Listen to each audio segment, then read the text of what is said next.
There are many images of Myanmar we will never forget, and this is one of them.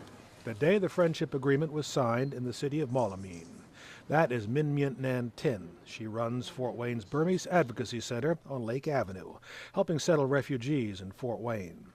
But 30 years ago, she was a soldier in a guerrilla army in the Burmese jungle, fighting the ruling military dictatorship.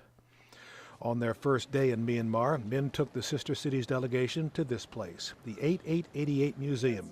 August 8, 1988, the day tens of thousands of Burmese took to the streets in a legendary student uprising against the government. The military shot thousands of them in the streets. This museum is dedicated to them, and this man runs it.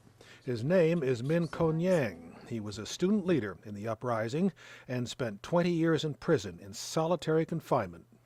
He's a remarkably good-natured man who spends most of his time now painting, but he says he doesn't trust the Burmese military or recent efforts to democratize. The newly elected parliament, seated just 2 weeks ago, has no power, Nang says, because the country's constitution, written by the military, gives the generals final say over most everything. When a new constitution is written, Nang says, he'll celebrate. And the military was certainly present during the sister cities visit. An armed escort usually traveled with us.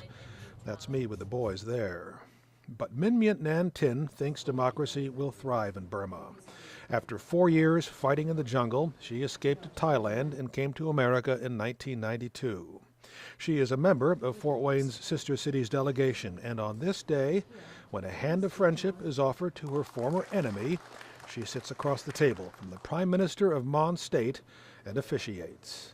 And Min was sitting there on equal footing with them, and these were the same men who 20 years ago were chasing her out of the country. It was unbelievable. That moment was very poignant for all of us.